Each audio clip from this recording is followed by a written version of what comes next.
Sejam bem-vindos ao Sem Firula. Kaleye baktı. Bir çalım, nefis bir hareket. Hacı.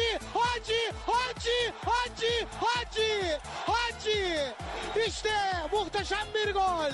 Harika bir gol.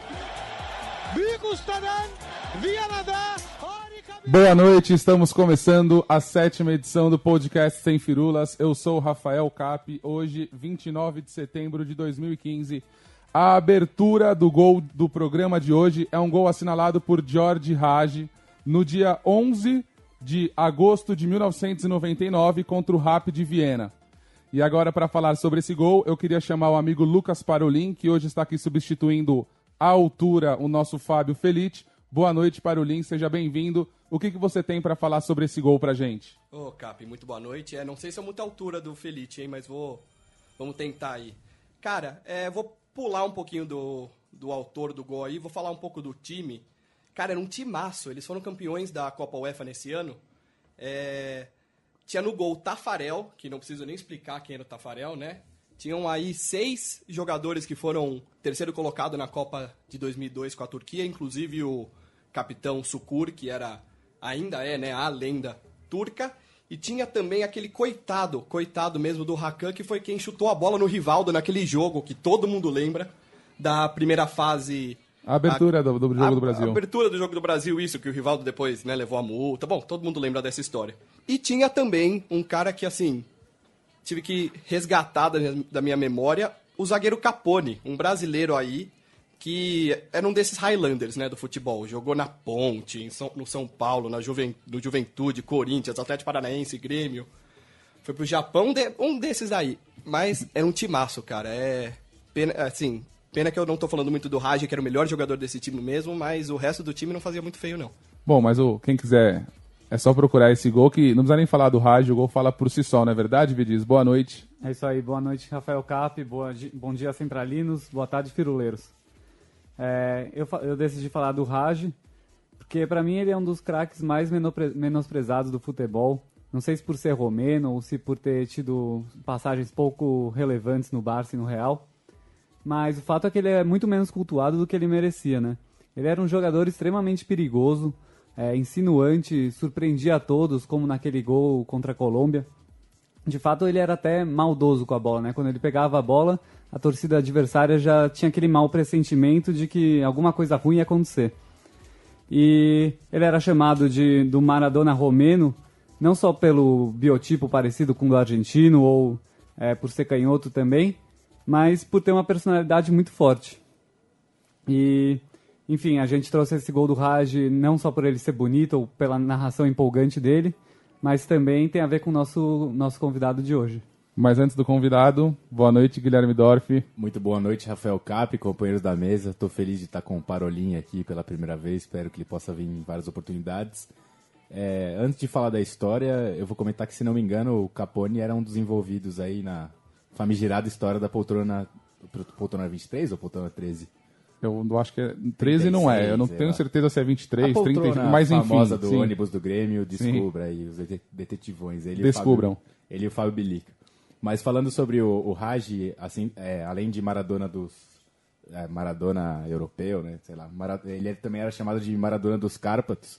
Ele talvez tenha sido um dos maiores camisas 10 aí do leste europeu, mas a história que eu vou falar dele tem mais a ver comigo do que com ele, talvez. Eu ganhei um presente do André Vidic, que estou usando hoje, que é uma camisa em homenagem ao Hagi, é uma réplica da camisa que ele usava da Romênia. E no dia que eu ganhei ele, foi o dia que eu, ao lado do Vidic, a gente foi assistir o jogo entre Bélgica e Argentina pelas oitavas de final da Copa do Mundo. Quartas de final da Copa do Mundo. O Cap sempre me corrige aqui. E nesse dia eu decidi usar essa camiseta justamente para homenagear o time de 94, acho que é a Copa que a gente aprendeu a curtir.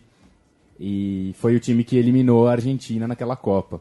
Então foi muito interessante, porque quando eu usei essa camiseta, metade das pessoas que estavam ali, talvez 80% das pessoas que estavam ali, que era um público mais jovem, um público que não é muito chegado no futebol, esse público novo, olhava, não entendia, não sabia de quem que eu estava falando.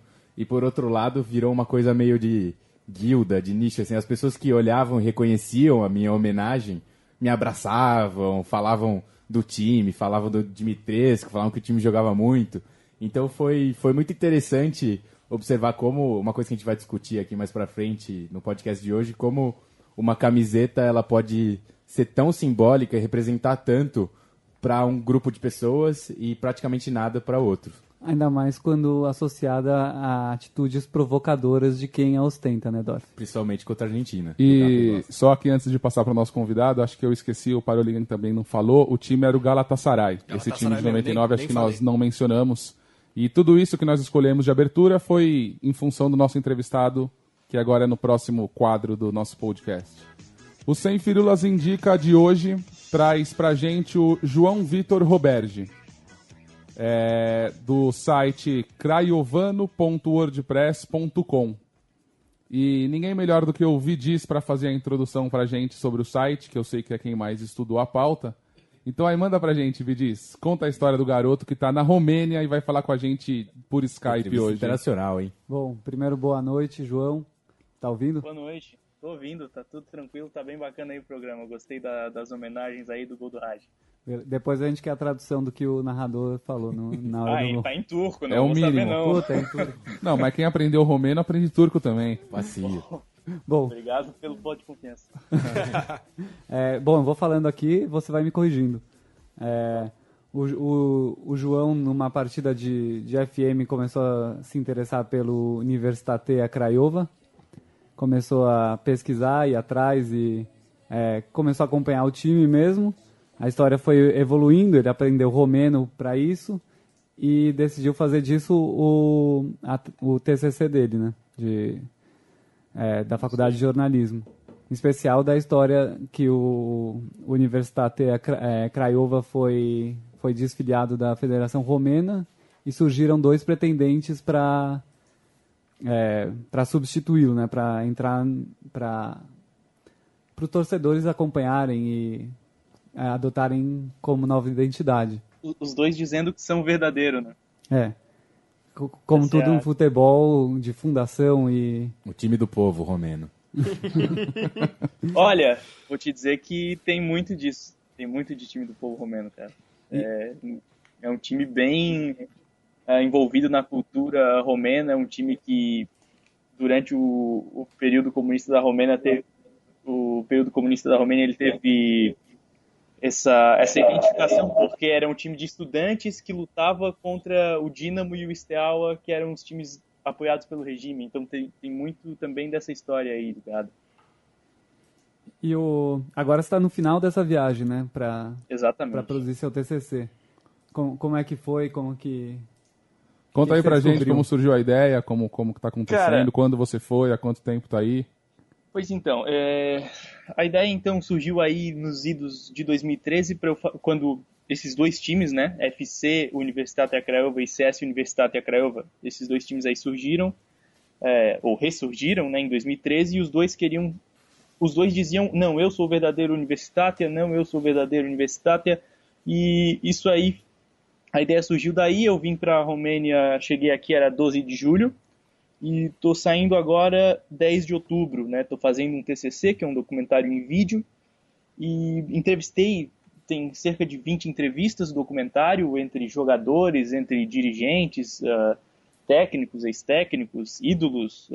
Cheguei a fazer uma entrevista com o próprio Raj, né? Só que aí a parte do TCC, entrevistei grandes jogadores, fiz muitos contatos por aqui com jornalistas, apareci aqui também, né, para falar sobre o projeto na mídia daqui, o pessoal está curtindo bastante, ganhei bastante presente de torcedor, foi assim uma experiência muito louca, cara, uma experiência muito bacana que acho que só uma vez na vida que você tem esse tipo de experiência. Fiz todas as entrevistas, todas as gravações, faltam 2 agora que eu vou fechar nessa semana, mas a princípio é isso, assim, o projeto é esse, começou mesmo lá atrás, em 2013, com o Craiovano, e agora o Craiovano, ele está aí, não sabemos se ele vai voltar, se ele não vai, ele está aí, acho que num período de hibernação, porque ele cumpriu o papel dele, que era para me fazer estudar o tema do TCC e para me fazer aprender a língua, né? Para saber o que estava acontecendo no futebol romeno, precisava aprender a língua, e aí eu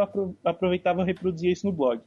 E agora o Craiovano deu essa parada, fiz aí um grande finale com a entrevista com o Rad, foi muito difícil de conseguir, e acho que é isso, foi uma experiência, está sendo ainda uma experiência sensacional, e acho que eu estou tirando o máximo possível, gente. Pô, muito legal. Eu queria perguntar que, para mim, essa identificação entre o torcedor e o clube está muito ligado à essência do futebol, né? Se você pensar, pô, por que o futebol nos afeta tanto? Porque você se vê ali no clube, né? Você é parte do clube, o clube é parte de você. Como foi para os torcedores do Craiova ver o time ser desfiliado e ter que escolher entre 2 pretendentes? Como que eles lidaram com todo esse processo? Eles têm... Eles se dividiram. A cidade de Craiova está muito dividida ainda. Embora atualmente só exista o CS Universitatea, o UFC acabou de novo em 2014, e tem gente que não aceita o CS, né? Continua como torcedor de um time defunto, que seria o UFC Universitatea, e a torcida é muito dividida. Eles escolhem muito pelas opiniões dos antigos ídolos, às vezes, porque em função de documentos, de provas documentais, fica complicado, porque se um tem a prova, aí diz, temos razão, nós temos a prova. Mas se essas mesmas pessoas não têm essa prova, e são os outros que têm, aí fica aquela situação de, não, então não interessa os documentos, o que interessa é a nossa paixão pelo time. É uma escolha super subjetiva que eu estou vendo por aqui, e é algo que eu estou tentando entender cada vez mais, né? Porque mesmo para quem vê de fora, assim, é algo absurdo. É como se acabasse um Corinthians e viesse o FC Corinthians e o SC Corinthians, o Sport Clube Corinthians, entendeu? É uma situação muito complicada e vai muito de cada um. É quase uma escolha religiosa, parece. João, deixa eu te perguntar. Tava lendo seu blog, inclusive, deixa eu começar falando que eu sou grande fã, já acompanhei aí algumas outras entrevistas que você deu por aí, achei assim, tanto o projeto quanto o seu trabalho fenomenal. Mas estava lendo o seu blog hoje, e sou tão fã que eu só fui ler o blog hoje, né? Você vê como eu sou hipócrita. Mas eu fui ler o blog hoje. Pelo menos estudou a pauta. Pelo menos por isso que ele tá vindo pra mesa só hoje, né? Eita.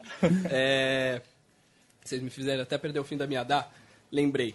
Tava vendo exatamente essa questão dessa separação, né, dos clubes, e que a então candidata à prefeitura e hoje prefeita, né, apoiou um dos lados.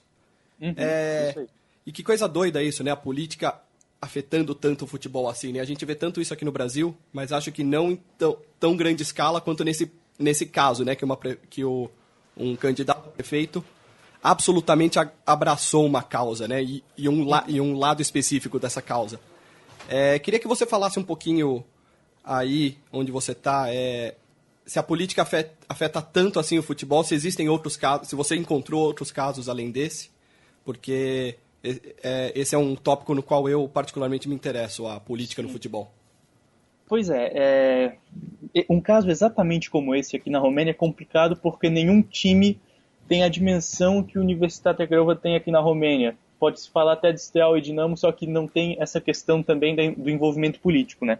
Mas o futebol romeno em si, ele é um futebol atualmente assim, praticamente falido e que muitos dos pequenos times eles são financiados às vezes por prefeituras. E muito financiamento de prefeitura, de conselhos dos distritos locais. Então existe esse tipo de apoio. O que aconteceu no caso da prefeita de Craiova é que quando ela foi a Lia Olguța Vasilescu, quando ela se candidatou, ela disse, não, precisamos ter aqui o nosso time de volta, que na época o time estava extinto. O nosso time de volta, a FC Universitatea Craiova, com o escudinho do clube, coisa e tal. Porque até então ela tinha uma aliança com o dono do clube, que é o Adriano Mititello. A partir desse momento, ela venceu a eleição, houve uma ruptura entre os dois lados, o Mititello e a Olguța Vasilescu passaram houve um desentendimento ali, que eu pretendo explicar muito melhor no documentário, e a partir de então ela achou outros investidores e veio o CS Universitatea Craiova para refundar o Universitatea Craiova, né, esse time, e assim que foi. Então ela em campanha vestia a camisa do time e tudo mais, ganhou as eleições com quase 80% dos votos, então teve uma interferência política muito grande nesse sentido, nesse caso todo. João, muito boa noite. Quem está falando é o Guilherme. Boa noite, Guilherme. Grande prazer falar com você. A gente já trocou tantas mensagens aí. Eu queria voltar um pouquinho ao que a gente estava falando. Eu acho muito interessante sua trajetória, porque eu sempre gosto de pensar como o futebol pode nos tornar uma pessoa melhor, assim, tanto no sentido pessoal, profissional, como eu me vejo muitas vezes tentando estudar mais história por causa do futebol, tentando interagir mais com as pessoas por conta de uma história que eu tive como torcedor. E para mim, cara, é impressionante o fato de você ter aprendido romeno por uma coisa ligada ao futebol. Assim, eu estive lá em Bucareste, eu sei que é um pouco parecido, né, uma língua latina, mas imagino que não seja uma coisa super fácil de aprender. Não é. Eu queria que você contasse um pouco sobre isso, assim, como foi esse processo, foi fácil, foi difícil, que outras coisas que você aprendeu, porque, assim, eu acho uma história incrível mesmo, assim. Eu não falo, assim, o romeno, assim, 100%, né?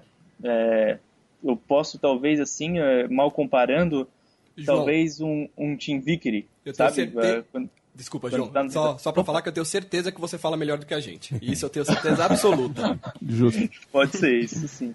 Mas mal comparando, eu acho que eu seria meio que um Tim Vickery, sabe? Pra eles eu devo parecer, tipo, o futebol brasileiro, sabe? Pô, tá bom pra caramba, então.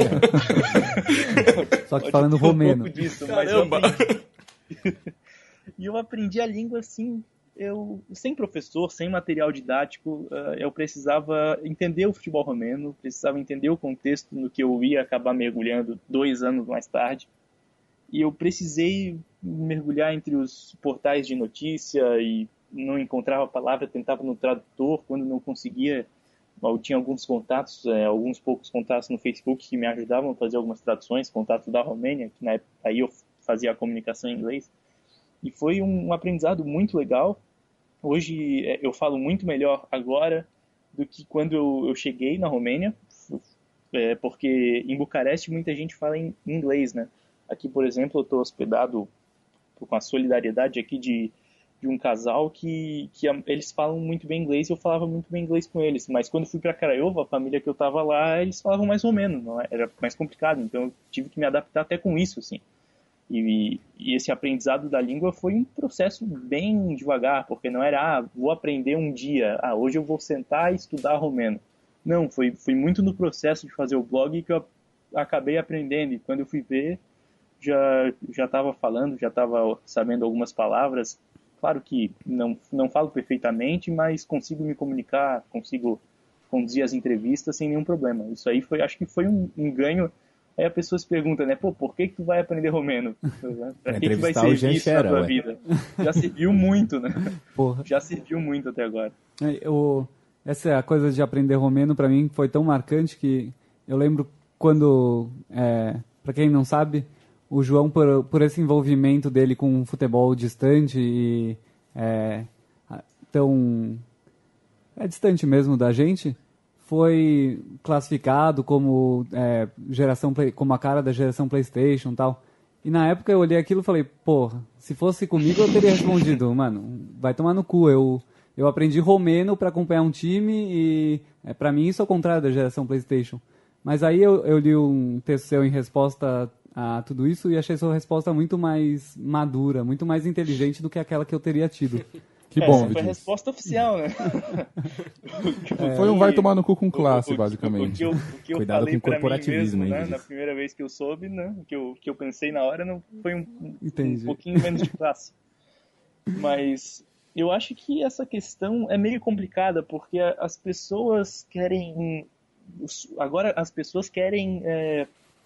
surge até esse ódio eterno ao futebol moderno, que vocês vão falar, inclusive, mais tarde no podcast. É difícil quando fica um ódio, né?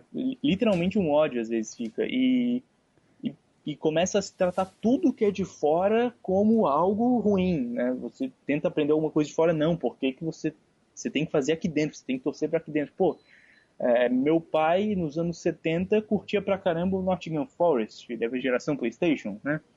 Quer dizer, eu acho muito interessante, João. E geração PlayStation, pelo menos assim, na minha visão, né, que já é um termo super pejorativo, é para as pessoas assim que torcem pro mais fácil, né? Porque é muito fácil você torcer para um Real Madrid, para um Chelsea, para um Bayern, um Barcelona. É mais fácil. Não vou também... Eu não gosto, mas também se a criança de 10 anos quiser vestir a camisa do Barcelona, para mim também não vai me afetar em nada na minha vida. Então, tanto faz para mim. Mas me soou como um desconhecimento e um desrespeito a um trabalho que eu fazia arduamente, aprendendo uma língua, num time que ninguém conhecia, né? Quem conhece esse time? Como é que eu conheci esse time? Conheci esse time no PlayStation? Como é que foi? Me soou bastante equivocado, mas claro que é normal, né? Até por ser time desconhecido, até por ser um trabalho desconhecido, é normal que haja equívocos no entendimento sobre isso, mas eu acho que estou respondendo agora com o que eu estou fazendo aqui, né? E que espero que o próprio documentário seja uma resposta para quem talvez pense que eu sou um torcedor modinha de um clube da Romênia. Não sei como isso poderia acontecer, mas acho que é isso. Claro, e uma coisa positiva, né? Uma coisa que futebol é alegria também, né? Pra gente e dormir feliz, história, e não, né? E dormir tendo raiva do outro, né? Exatamente. E aqui eu estou tentando trazer uma história que ninguém conhece, algo mais desconhecido, algo que talvez as pessoas queiram saber mais sobre. E acho que o futebol tem que ter um pouco mais de tolerância entre as pessoas, né?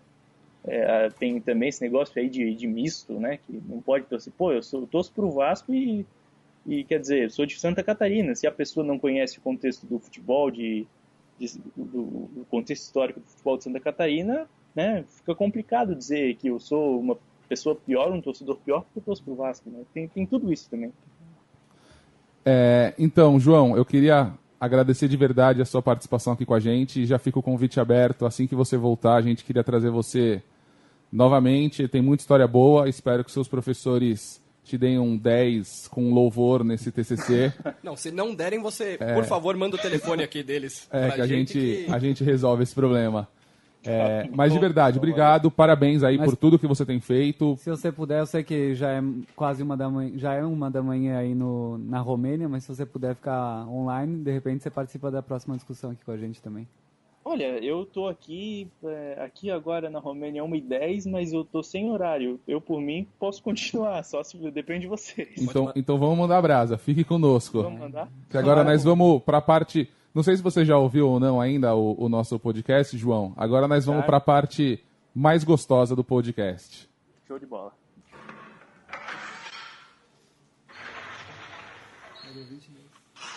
Causos do Gracindo.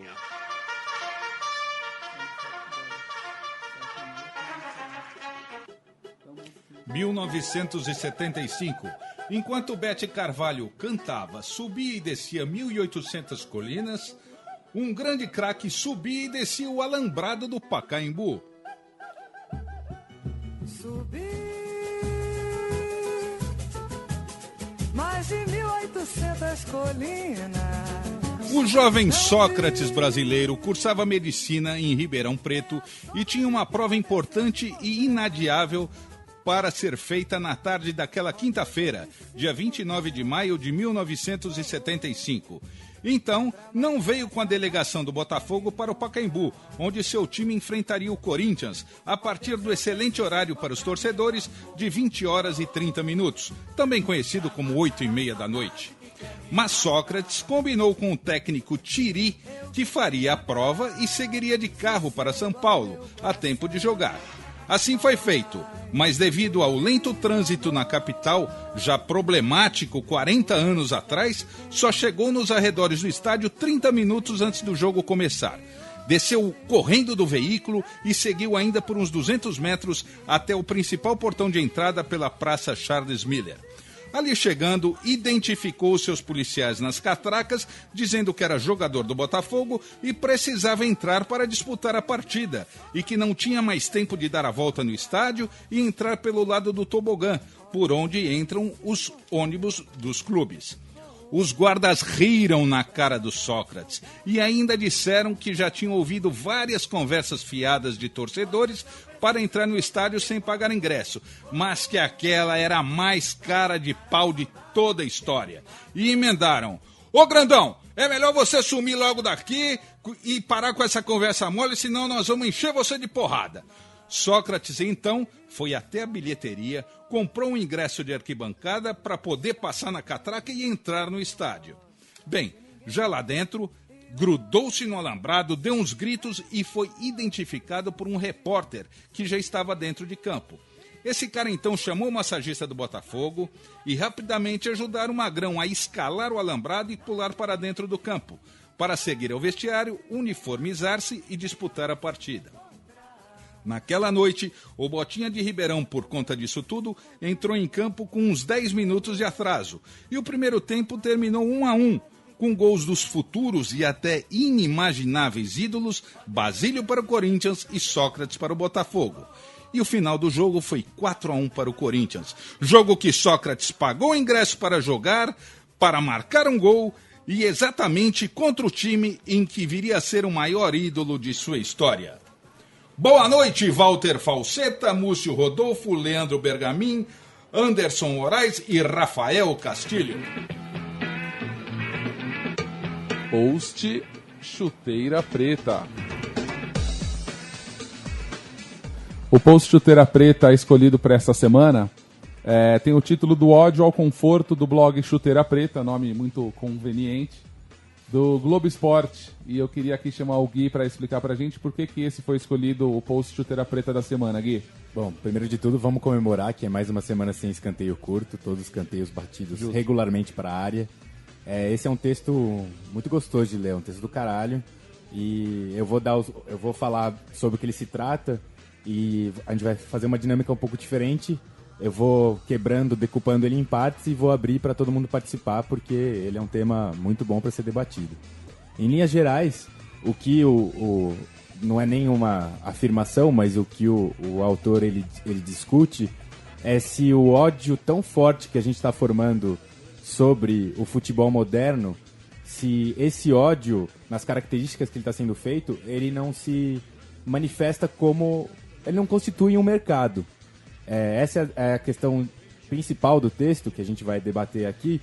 E ele começa explicando, ele dá uma contextualização histórica sobre o modo de torcer. Então ele fala que nos anos 50, 60 e 70, o modo de torcer que se manifesta parecido com o que a gente tinha até a década de 90, que tem muito a ver com a cultura jovem, com insurgência, com intensidade, com cobrar do time, tem a ver com a cultura jovem, com rock and roll, com tudo isso, com agitação social e política. Tudo isso começou a surgir nessa década. Eu queria saber de vocês, se vocês concordam com isso, o que vocês imaginam, o que vocês têm a dizer sobre essa parte do texto, primeiro de tudo. Acho interessante que ele deixa implícito, né, que o que hoje é o tradicional, na época era o moderno, né? Na época era o revolucionário. E hoje a gente vê as coisas mudando, a gente, óbvio que resiste, porque a gente se apegou àquilo, né? A gente ama aquilo que a gente viveu quando criança. Mas que, bom, o mundo muda, né? As coisas mudam junto. Acho que a questão mais é como vai mudar do que se vai mudar ou não, né? Que eu resgato muito essa frase que o João falou, né? A gente tem tendência a ficar um pouco anacrônico, antiquado, e falar que as coisas não servem, que as coisas que a gente não acredita, elas são erradas, mas no fim elas acabam sendo um pouco diferentes. Eu acho interessantíssimo do texto como ele deixa implícito, né, que o que antes era do contra agora é norma, né? É engraçado como as coisas mudam, né? E nesse podcast aqui a gente fala de futebol, mas se você for olhar pra tudo na vida, é realmente assim. Sim, eu lembro um texto que o João escreveu sobre o futebol moderno também, que ele pegou as placares dos anos 90 e falava, pô, olha o que os caras estavam pedindo aí, exatamente, tem muito do que tem hoje e agora a gente reclama. Até passando acho que para a próxima pergunta, que vai ser a que vai suscitar mais discussões, ele fala que essa geração que aprendeu a torcer dessa maneira intensa na década de 60 e 70 considera que essa maneira de torcer é a maneira autêntica. E o que eles veem hoje, do que a gente chama de modinha, né, eles não consideram esse tipo de torcida autêntica. E eles querem pura, né? Uma coisa pura, e eles querem um retorno a isso. Só que por conta disso, a consequência é que eles buscam produtos que vão atrás disso. Então, que é uma camisa retrô. Então, hoje em dia, você tem todo um mercado em torno disso. Tipo essa camisa retrô que você tá usando agora, né, Dorf? Igualzinha. Exatamente, que é uma réplica, né? E ele fala, o slogan, ódio eterno ao futebol moderno, permitiu a um mercado, à indústria, perceber que tinha um nicho aí que ela podia atender e ganhar dinheiro em cima e se renovar, né? Porque a indústria está o tempo todo procurando renovação. E que exatamente o ódio ao futebol moderno, de certa maneira, mostra que o futebol moderno pode lucrar em cima disso. Cara, o termo ódio moderno ao futebol moderno é um slogan. Quer coisa mais moderna do que um slogan? Exatamente, verdade. fala muito disso desse texto. E por fim, acho que para finalizar também uma questão muito importante, ele fala exatamente isso que o Parolin estava falando. Então, o fato de existir um mercado em torno disso, que a gente está cultivando, falando dessas frases, essas embalagens que a gente está criando, tira a própria autenticidade que a gente mesmo estava falando que a gente queria um retorno a ela. Então, no fim, o que ele deixa aí de discussão pra gente será que essas embalagens, né, o ódio eterno ao futebol moderno, a geração PlayStation, será que não são só diferentes formas de mercado, diferentes mercados, diferentes nichos? E uma aspas que eu pego dele, ele fala assim, então, o conforto do hipster que se percebe à frente da manada, seja por jurar autônomo na demarcação de uma identidade, seja por encontrar num lugar que ninguém imagina aquela camisa, aquele slogan, aquela experiência, desculpa. A indústria precisa desse hipster e o hipster precisa dessa indústria. Eu acho que resume muito bem a ideia principal do texto. Posso me meter um pouquinho aqui só, gente? Claro. Opa, por favor. É que esse negócio é engraçado porque as pessoas, esse pessoal aí mais ligado acho que até é um pouco talvez é um pouco de vocês aí que estão até com camisa retrô, é que a gente busca um tempo que não vai mais existir, né? Os anos 80, os anos 70, os anos 90, eles não estão mais aí, e hoje o mundo é totalmente diferente. O que a gente busca, na verdade, o que a gente tenta é uma reprodução disso, é uma retratação, é um retrato daquilo, a história do cachimbo, não é o cachimbo, é a reprodução do cachimbo, né? Que tem teve até essa obra de arte aí. E eu acho que tem muito dessa questão. A gente, por exemplo, vi esses dias uma camisa da Fiorentina com o logo da Nintendo retrô na AliExpress, quer dizer, não. Entende? É um negócio que tu não imagina nos anos 70, tu não ia querer. A gente não dava valor aos anos 70, aos anos 90 como dava.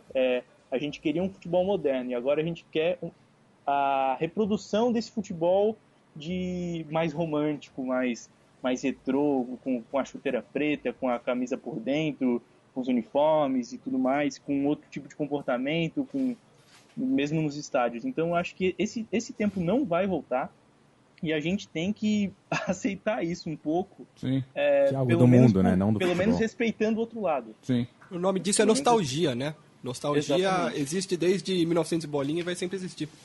E falando em nostalgia, nós vamos agora para o De Volta para o Futuro.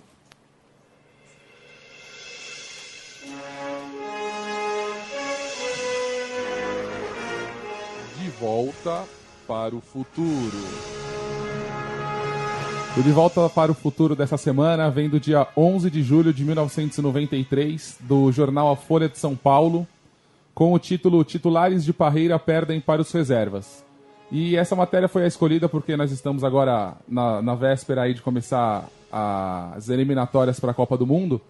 E esse aqui era o primeiro amistoso do Brasil para as eliminatórias da Copa de 94.